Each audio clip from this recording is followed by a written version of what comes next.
para falarmos um pouco da Palavra de Deus, para falarmos da lição da Escola Dominical. Estamos aqui falando da Igreja Assembleia de Deus, na cidade de Parnamirim, Congregação de Boa Esperança, sob a liderança do pastor James Costa. Inicialmente já lhe convidamos a fazer parte do canal, a compartilhar este vídeo para que mais pessoas possam aí ter acesso a esse estudo da Palavra de Deus. A lição de hoje que nós iremos tratar é a lição de número 9, que tem como título Paulo e sua dedicação aos vocacionados. Lembrando que a lição da Escola Dominical dos Adultos. O textuário da lição ela se encontra no livro de Atos, capítulo 20, versículo 28, que diz o seguinte: olhai, pois, por vós e por todo o rebanho, sobre o que o Espírito Santo vos constituiu bispos, para apacentardes a igreja de Deus, que ele resgatou com o seu próprio sangue. A verdade prática assim, diz o seguinte: no reino de Deus, a liderança mais antiga zela pelas lideranças mais novas. Os jovens vocacionados precisam de cuidado e zelo. A leitura bíblica em classe, você terá a oportunidade de ler junto à sua classe, se encontra em Atos dos Apóstolos, capítulo 20, do versículo 17 ao versículo 34. Então a lição de hoje, o que nós iremos tratar, ela vem falar sobre os legados, que Paulo ele deixou para a igreja atual, o que é que Paulo deixou de ensinamento para nós na atualidade. Então vemos então que Paulo tinha uma preocupação em investimento pessoal, investimento nos obreiros, em investimento naqueles que o auxiliavam.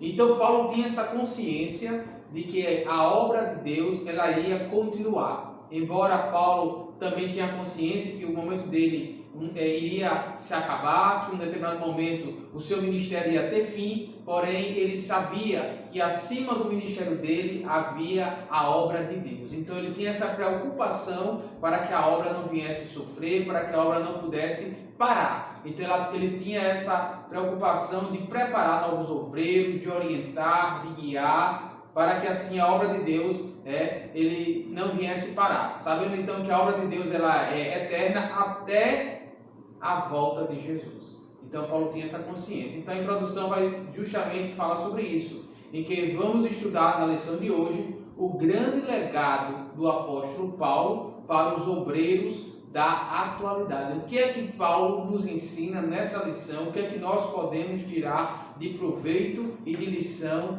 para nós na atualidade? É bem verdade que a palavra de Deus ela é escrita, ela é atemporal, ela atinge tanto os antigos como a nós atualmente. Então agora iremos dar início ao primeiro tópico da lição. Pai do Senhor, para você, que Deus te abençoe com muitas bênçãos dos céus. Essa lição é muito maravilhosa, grandes ensinamentos vamos aprender com a vida do apóstolo Paulo. O primeiro tópico vai nos falar assim, tem como tema Éfeso, o ponto de aprendizado dos vocacionados. Ali foi o ponto de partida. O primeiro ponto, que é o ponto 1 do primeiro tópico, é o ponto de partida. A gente viu que na lição anterior, vimos que em Antioquia foi o lugar de desenvolvimento vocacional do apóstolo Paulo. Ali a gente viu, foi o ponto onde ele aprendeu a desenvolver. Ele aprendeu tudo a partir dali.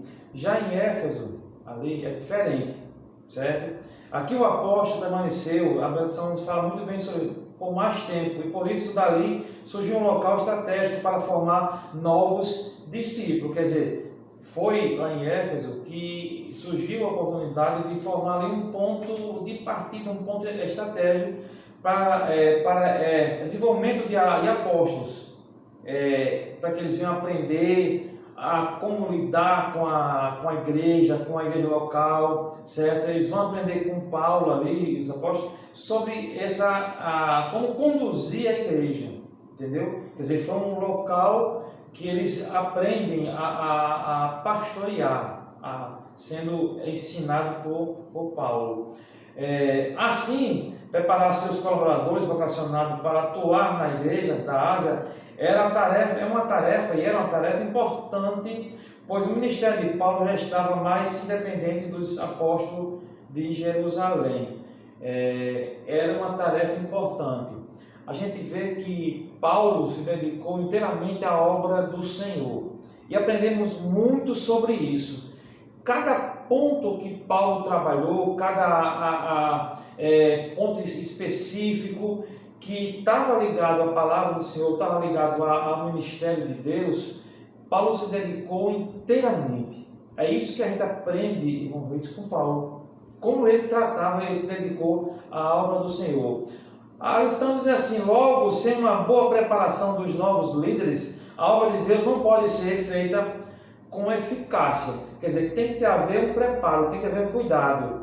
Eu aprendi com um pastor que diz que quem não se senta para aprender, jamais vai se levantar para ensinar. Isso eu aprendi com um pastor, um amigo meu, um pastor, que eu aprendi essa frase com ele. E é verdade. Quem nunca se sentou para aprender, não pode se levantar para ensinar. Então, isso, Paulo viu a condição que se encontrava e era preciso ensinar eles a ser pastores segundo a palavra do Senhor, irmãos. Exatamente. Então vimos então que em Éfeso foi um local estratégico, né, que Verdade, Paulo, ali próximo de outras cidades, e qual Paulo adotou para ali passar alguns ensinamentos de sua experiência, questões doutrinárias, enfim. Isso, Ali foi um local, vamos dizer assim, de estudo, né, e um local de ensino para as novas lideranças que estavam surgindo naquelas igrejas daquelas cidades. E o segundo ponto aqui, o primeiro tópico, vai dizer Paulo e o despertamento de novas vocações. O ministério de Paulo tomou uma proporção muito ampla. Então, é de conhecimento que Paulo ele não ficou ali apenas na região de Jerusalém, né? Na verdade, ele é o grande apóstolo dos gentios. Então, Paulo ele fez diversas viagens e nessas viagens fundou igrejas, escreveu cartas para essas igrejas, enfim. Então, ele percorreu um grande local, né? Vários locais ali. Então, o seu ministério ele foi bem amplo. E nessa amplitude, né, do seu ministério, era impossível ele desenvolver esse ministério sozinho, tendo em vista que era um ministério que foi crescendo, a obra de Deus foi se expandindo e era necessário auxiliares para o apóstolo Paulo. Então, ele vai, o próprio comentarista vai dizer que era um ministério internacional, em que alcançou vários centros culturais, né, em Coríntios, Éfeso, né, e várias outras cidades, Antioquia, né, enfim. Então, era um ministério que se expandiu, era um ministério que alcançou várias cidades, principalmente ali na Ásia Menor, e que ele precisava de auxiliar. Então, Paulo não podia tocar esse ministério sozinho, ele não podia. Sabendo disso, Paulo teve a preocupação, então, de quê? De preparar, né, novas lideranças, tendo em vista que Paulo ele não era onipresente, ele não podia estar ao mesmo tempo em todas as igrejas. Então, ele precisava sim que tivesse líderes ali, o representando, guiando o povo, orientando. Então, Paulo ele tinha essa visão, né, de preparar pessoas para que pudessem liderar aquelas igrejas. E aí, a lição vai citar alguns desses auxiliares de Paulo, né? Alguns desses colaboradores, como Timóteo, que é bastante conhecido, tínhamos aí Sópater, Segundo, Tíquico, Filemon, Gaio, Tito, Aristarco, Trófimo e outros, né? A relação é bastante grande, aqui faz algumas citações que podemos encontrar em Éfeso, no livro de Colossenses, no livro de Timóteo, no livro de Atos, enfim. Podemos aí encontrar várias pessoas, que inclusive nas cartas que Paulo escreve, geralmente ele citava algum daqueles colaboradores, algum daqueles que o auxiliava aí na expansão do reino de Deus. Então, o que esse subtópico vem tratar é justamente isso, que era um ministério que estava em expansão, um ministério que alcançava várias culturas e que Paulo tinha a preocupação de ajudar e ensinar e preparar pessoas para que pudessem estar na liderança daquelas igrejas, né? Pessoas que o auxiliavam, porque era impossível ele tomar conta desse ministério sozinho. É verdade, né? Eu escutando aqui irmão Reitz falando, no qual nos apresentando, irmão Salomão e irmão Reitz, para não ficarmos sem esse ponto. Como Paulo trabalhou na obra do Senhor, né, irmão Reitz? É um homem que se dedicou inteiramente à obra do Senhor. O terceiro subtópico tem como tema Paulo, um mestre inspirador. Paulo sempre foi um exemplo. Em toda a sua área, como a gente já falou um pouco aqui antes, em tudo que ele fez, ele deu um exemplo e bons exemplos. Então ele também foi um mestre inspirador. O apóstolo Paulo aproveitou a boa vontade de seus filhos na fé, como expressões que tem alguma parte, filhos na fé, para o aprendizado do Evangelho. Nesse sentido, ele se tornou-se um mestre inspirador. Por quê? Para com os ouvintes. Quando se fala em mestre inspirador, se fala que as pessoas que ouvem alguém, que ouvem um pastor, que ouvem um líder, esse tem que ser um mestre que dê exemplo e também que ser um mestre inspirador, que possa inspirar outras pessoas a ver o trabalho, a dedicação e ser um exemplo. E Paulo mostrou muitas vezes nisso na sua vida. Não tem nenhum relato que ele fraquejou, que ele dormiu, não. Ele sempre fez um trabalho com minha filha, dormiu e, no caso de se desviou dos caminhos do Senhor. Nesse sentido, não. Paulo sempre foi um homem dedicado à obra do Senhor, um homem que prestou um bom serviço ao Senhor.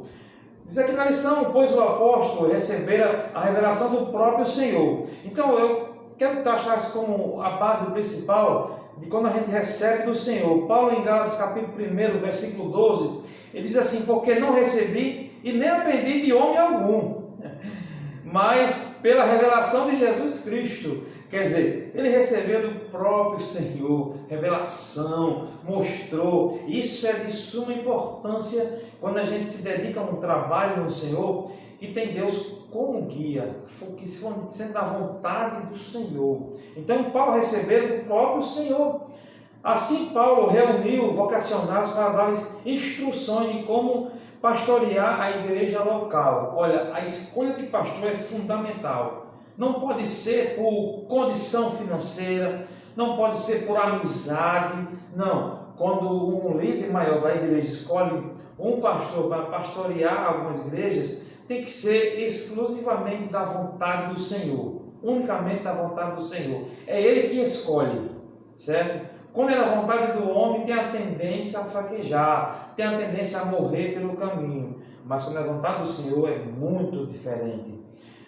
Diz aqui, não por acaso temos 3 epístolas paulinas, denominadas de cartas pastorais, que é 1 e 2 Timóteo e Tito também, são cartas pastorais. Por quê? Porque ali há instruções sobre como pastorear uma igreja, falar com diversas pessoas da igreja local, segundo suas faixas etárias. Quer dizer, a pessoa ali são instruções para o pastor de como cuidar da sua igreja, como cuidar do rebanho. Isso já proveniente das cartas de Paulo. Paulo aconselhando de como lidar com a situação, que não é qualquer um que se posta para isso.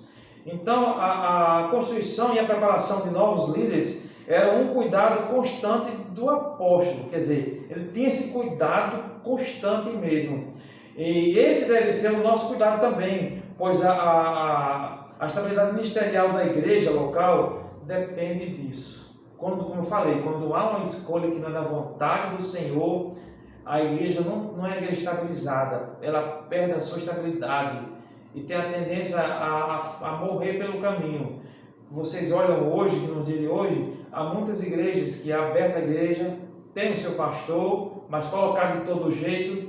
Quando a gente vai ver alguns meses depois, está lá o local fechado e a igreja já fechou. E agora é um bar. Então a consequência da escolha de pastores que não é da vontade do Senhor leva à ruína, à destruição. Bom, a gente viu aqui no nosso primeiro tópico, Éfeso, o ponto de aprendizado dos vocacionados. A gente viu o ponto de partida, irmão Reis falou sobre Paulo e o despertamento de novas vocações. E logo em seguida, Paulo, um mestre inspirador, irmão Reis. Esse foi o primeiro tópico da nossa lição. Exatamente. E agora vamos entrar no segundo tópico da lição, que vai falar sobre o legado doutrinário de Paulo para os novos líderes. Bem verdade que diversas cartas Paulo escreveu com diversas recomendações, diversas orientações doutrinárias, e uma das advertências que Paulo ele vai falar a respeito sobre o comentarista aqui na lição vai dar dois destaques, os judaizantes e os gnósticos, né? Então temos aí dois grupos de pessoas que de certa forma estavam aí confundindo algumas lideranças, confundindo alguns cristãos, né? Trazendo ensinamentos que não eram condizentes com o Evangelho de Cristo. E dentre esses grupos, nessa lição, vamos destacar dois. Quem eram então esses judaizantes? Né? Judaizantes, então, o Evangelho ele alcançou vários judeus, né? Tanto a judeus como gentios, então foram alcançados. Só que alguns desses judeus, né, acreditavam que para ser salvo, né, teria que o gentio, quer dizer, aquele que não era judeu, praticar, né, observar o que a lei mosaica dizia. Então, para os judaizantes era, ok, nós somos cristãos, né, os gentios também podem ser cristãos, porém não deve deixar de lado a lei mosaica. Então, é essa observação. Então, Paulo ele vai justamente advertir a esses judaizantes, porque eles eram contrários à graça de Deus. Para os judaizantes, a salvação estava condicionada, né, ao mérito humano, estava condicionada a cumprir aqui a lei de Moisés, né? E o comentarista vai dizer, assim exigiam que os gentios convertidos observassem a lei, tais como alguns aspectos, como a circuncisão, a guarda do sábado, alguns ritos, algumas datas comemorativas, algumas comidas, né? Então, para esses judeus judaizantes, para ser salvo não bastava a graça, não bastava crer em Cristo. Precisava, além de acreditar em Jesus, além de o aceitá-lo, precisava continuar praticando tais ritos, tais atos ali previstos na lei mosaica, inclusive os gentios, né? Então, Paulo ele vai combater isso. E o outro grupo aqui que vem sendo destacado na lição são os gnósticos, que eles misturavam elementos filosóficos, elementos da filosofia grega aos ensinamentos de Jesus. Então ele havia uma mistura aí de ensinamento, em qual eles, em suma, eles diziam que tudo que fosse do espírito era bom, mas tudo que fosse da carne, tudo que fosse do corpo era corrompido. Então, nesse sentido, toda a prática era em vão para os gnósticos, porque o que importava, na verdade, era só o espírito. Então, não era necessário, né, observar algumas características físicas, vamos assim dizer. E dentro disso, então, a santificação não tinha sentido, né? Se privar de alguns atos, de algumas situações não era preciso. Por quê? Porque tudo não presta, só presta o Espírito. Então, eles não consideravam então a santidade, né? Eles banalizavam a graça de Deus dentro dessa filosofia grega. Então, havia então essa corrupção, né? Em que alguns grupos trouxeram filosofia grega para dentro do cristianismo, para dentro dos ensinamentos de Cristo. E isso corrompeu por um momento, naquela época, a sã doutrina. Então Paulo também deixou esse legado de combater, né? E tanto que no textuário da lição vai falar de ter cuidado com esses lobos, né? Com esses que vão trazer aí ensinamentos e que vão arrebanhar pessoas atrás deles, né? Com esses ensinamentos novos que são contrários ao que a palavra de Deus diz. Então Paulo ele vem combater tanto os judaizantes como os gnósticos. É verdade. Inclusive, é bom até ler esse versículo aqui, que ele fala em 1 Tessalonicenses 5:23. É muito bom, porque Paulo já combate aqui com essa questão do corpo, né? Do corpo. 1 Tessalonicenses capítulo 5, versículo 23 diz o seguinte: e o mesmo Deus de paz vos santifique em tudo, olha, em tudo. Em tudo, então, não é só o Espírito, em tudo deve ser santificado. Em todo o vosso espírito, em toda a vossa alma e corpo, sejam plenamente conservados, irrepreensíveis, para a vinda de nosso Senhor. Até o próprio corpo, que era o que os gnósticos não consideravam. O corpo também é um elemento importante na santificação e na preservação para a vida de Cristo, né? Então Paulo vem combater, foi até bem lembrado, está aqui na própria lição esse versículo, né? Que todo espírito, alma e corpo são importantes, sim, não só apenas o espírito, mas era completo, né? Correto, completo. Os gnósticos diziam, não, o corpo não precisa não, você pode usar ele à vontade, não se preocupe não. Aí Paulo diz, não, peraí, o corpo é pleno, corpo, alma e espírito. Quando o camarada tira que pode fazer o que quiser com ele, muito cuidado com isso, porque não é da vontade do Senhor. Tem que ser plenamente, corpo, alma e espírito. Vamos lá entrar no nosso segundo ponto, do segundo tópico, que diz assim, o compromisso de Paulo com o Senhor. Já o nome já diz, o compromisso de Paulo com o Senhor. É importante você gravar muito bem sobre isso, porque quando se refere ao compromisso que Paulo tinha, é o mesmo compromisso que a igreja e nós temos com o Senhor. Temos que ter esse compromisso. E Paulo tinha muito esse compromisso com o Senhor. Ele jamais quebrou essa aliança com o Senhor. O apóstolo não se preocupava apenas em lidar com os falsos ensinos que deturpavam a fé cristã. Não foi só a única preocupação que Paulo teve, não. Ele preocupava-se em viver de maneira coerente com quem ensinava. Olha só, quer dizer, se ele combatia os gnósticos, os judaizantes também, mas ele se preocupou também em dar exemplo. Ele ensinava e vivia o que ensinava. A pessoa que fala uma coisa, prega uma coisa, segundo a palavra do Senhor, e não vive o que prega, é hipocrisia. A Bíblia diz que no final dos tempos Deus vai dizer, não vos conheço, não conheço. Não vos conheço. Então, Paulo não, ele se preocupou em fazer, ele pregava e viveu também o que pregava, o que ensinava. Pois isso na sua vida era assim, sem ostentação, pois desejava refletir a humildade de Cristo. Quer dizer, Paulo, já no versículo Atos 20, versículo 18, Paulo já trata sobre isso, desejava refletir a humildade de Cristo. E sua despedida aos obreiros de Éfeso, o apóstolo procurou deixar um testemunho de amor ao Senhor e à sua igreja. Olha só como Paulo destaca muito bem sobre isso, quer dizer, um testemunho de amor. Quando ninguém aponta para ele, Paulo não agiu com amor, agiu com ignorância, não. Paulo sempre na sua vida deu um testemunho de amor ao Senhor e à sua igreja. Lá em 1 Tessalonicenses, se eu não me engano, fala que Paulo usa Deus como testemunha. Ele diz, vós e Deus é minha testemunha. Usar Deus como testemunha tem que ser um homem de uma santidade sem precedente, de andar na presença do Senhor. Então Paulo fez muito bem sobre isso. Nesse sentido, aprendemos que não podemos pensar numa coisa e desejar e executar outra. Agir assim é viver numa profunda incoerência e confusão espiritual. Não, você não pode ensinar uma coisa e agir de outra diferente, não. É preciso pregar os ensinos de Cristo e refleti-lo tanto na vida privada quanto na pública. Então é preciso sim viver o que ensina. Então o compromisso de Paulo com o Senhor sempre foi em honrar ao nosso bom Deus, ter uma vida exemplar, sem fugir da presença do Senhor, nem por um segundo sequer. Bom, a gente vimos aqui o nosso segundo tópico, o legado doutrinário de Paulo para os novos líderes, quer dizer, o legado doutrinário, ele doutrinou e deu exemplo de vida.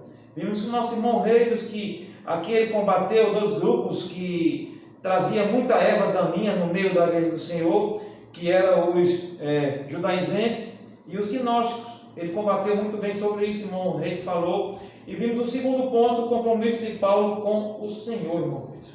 Exatamente. Então Paulo, ele era um compromissado.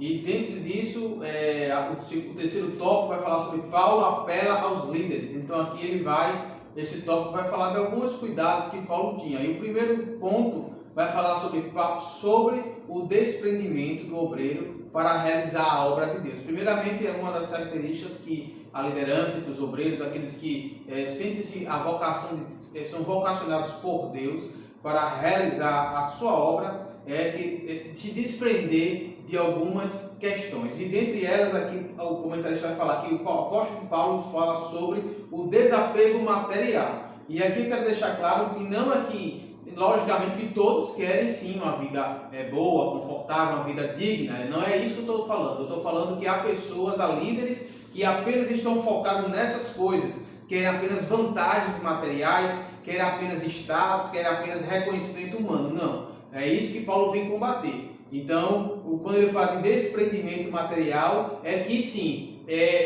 se enquadra naquela questão, né? Primeiro buscar o reino de Deus, e as demais coisas, né, elas serão acrescentadas, elas virão como consequência daquilo que você faz para Deus, da sua vocação para com Deus, da sua dedicação à obra de Deus, né? Do seu compromisso, como foi falado anteriormente, né? Do seu compromisso para com a obra de Deus. Então, ele vem combater algumas lideranças daquela época que queriam apenas conforto, queriam apenas destaque, queriam apenas ter um status, queriam apenas bens materiais. E é isso que temos visto também atualmente algumas lideranças de algumas igrejas por aí que buscam apenas status, reconhecimento, recursos materiais para si, né? E esquece um pouco o foco, que é a salvação da alma, que é justamente a libertação, que é justamente a doutrina, o ensinamento. Então temos que ter cuidado. Quando o líder está apenas preocupado com questões materiais, tome cuidado, né? Porque não é esta a orientação.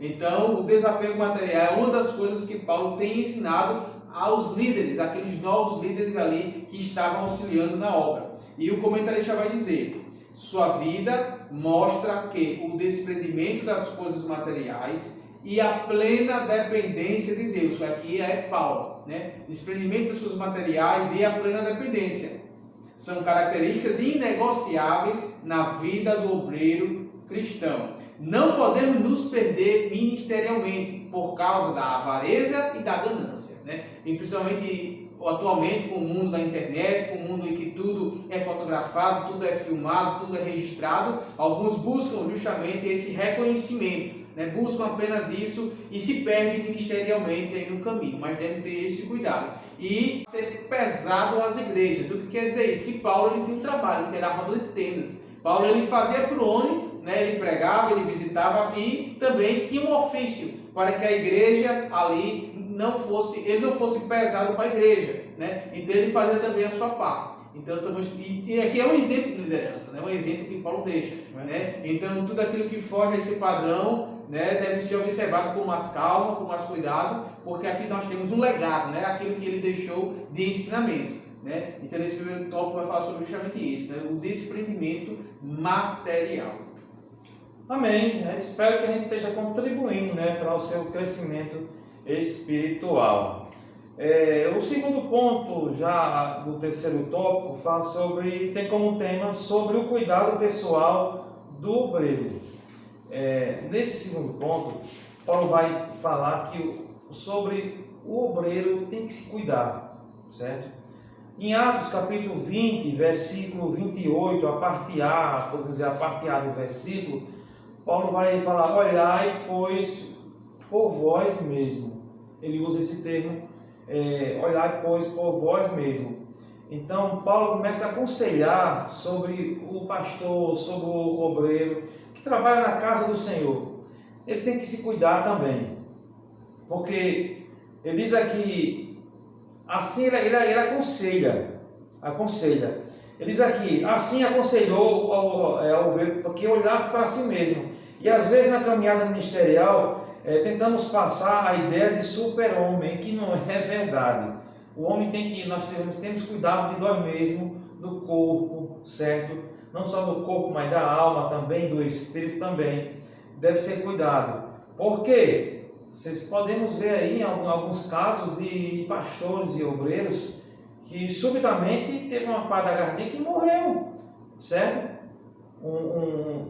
Partiu sem aviso mesmo, acabou-se. Então, o homem que trabalha na casa do Senhor, o pastor, o diácono, o presbítero, o auxiliar de trabalho, ou até mesmo o professor de escola dominical, como você, tem que se cuidar também, certo? Por quê? Isso aqui é a casa de Deus. Casa de Deus. Nosso Senhor não mora em casa feita por mão de homens. Nós somos templo e morada do Espírito Santo de Deus. E também temos que cuidar da casa de Deus, que aí Ele cuida da nossa também. Na lição diz assim: entretanto, a experiência nos ensina que não somos intocáveis pelas circunstâncias externas. É preciso cuidar do corpo, da alma e do espírito. Assim, antes de cuidar do rebanho de Deus, o obreiro deve zelar pela sua saúde física, emocional e espiritual. Olha só como a lição, e Paulo também nos aconselha sobre isso. Devemos cuidar também. Você não pode viver 100% dentro da igreja, não. Temos família, temos esposas, esposos, filhos, e é preciso cuidarmos também da nossa casa também, para que ela não venha desmoronar, certo? Portanto, devemos cuidar de nós mesmos para cuidar do povo de Deus. Deve partir do nosso cuidado, para depois cuidar do povo de Deus, porque cuidando de nós, a gente fazer o trabalho do Senhor bem, segundo a vontade de Deus, irmão Reis. Não é isso? Exatamente. Então, observa que o cuidado para com a igreja é muito importante, mas o cuidado do obreiro com ele mesmo, não só o obreiro, de todos, de né? todos, de todos, com ele mesmo, tanto na área física, na área emocional, que fala da alma, a área emocional, como a área espiritual. Deve ser um cuidado completo, né? Correto. Por vezes no passado apenas havia uma preocupação com o lado espiritual. Com o tempo, né, foram tendo consciência e hoje nós vemos mais, né? E é importante frisar, temos também essa área emocional, há muitas pessoas aí com questões psiquiatras, psicológicas, né, cometendo alguns absurdos, enfim, por depressão. Então, é ter cuidado, né, na emoção, na saúde física, né, cuidar do corpo, porque se o corpo ficar doente, como é que você vai representar Deus? Como é que você vai poder fazer a obra de Deus? Então, é preciso estar fisicamente também bem, para que assim você possa ser útil para Deus, né, em sua obra, naquilo qual Ele lhe chamou para fazer. E para encerrar, o terceiro ponto do último tópico vai falar sobre a ameaça de lobos cruéis no rebanho de Deus. Então, é bem verdade que no meio da igreja há sempre lobos, né? Há sempre pessoas ali infiltradas, querendo destruir, querendo lançar alguma semente ruim, querendo lançar discórdia. E em Atos capítulo 20, o versículo 29 e 30, que é o textual da lição, vai dizer sobre isso, um aconselhamento de Paulo para aquelas líderes, que diz o seguinte: porque eu sei isto, Paulo falando, que depois da minha partida, depois que eu morrer, Paulo falando, entrarão no meio de vós lobos cruéis, que não perdoarão o rebanho, pessoas com ensinamentos torpes, pessoas com ensinamentos ruins, que não tem amor por ninguém, vem para distorcer. E vai concluir, e que dentre vós mesmos, vocês, novos obreiros, Paulo falando, se levantarão homens que farão coisas perversas,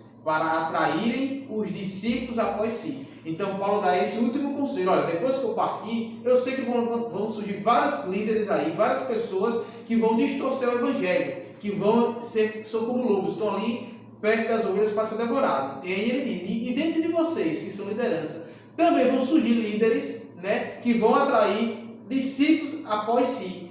Vão inventar qualquer coisa, qualquer ensinamento, e vão tirar os discípulos da igreja. Então é um conselho, né, que Paulo, um despertamento que Paulo vem falar para aqueles novos obreiros. Pessoas que não têm misericórdia, pessoas que não têm amor. E esses lobos os falsos mestres que lançam falsos ensinamentos, falsas doutrinas, né? Um evangelho que não é o de Cristo. É tudo menos aquele evangelho que está na Bíblia. Então, por isso que é importante ler a Bíblia, meditar na Bíblia, estudar, para que tudo aquilo que alguém venha pregar e ensinar que esteja fora da palavra de Deus, você venha descartar, porque eles são falsos mestres com falsos ensinamentos. Então, é preciso estar atentos contra os predadores que atacam o rebanho do Senhor. Observa aqui o termo utilizado pelo comentarista: contra os predadores. O predador, ele vem para matar, ele não vem para brincar com a presa, ele não vem para não, ele vem para matar a presa, né? Para se alimentar daquela presa, né? Quando a gente vai isso para o reino animal. Então esses falsos mestres são como predadores que matam a sua vida espiritual, que retiram de você o evangelho genuíno de Cristo. Então é preciso estar atento,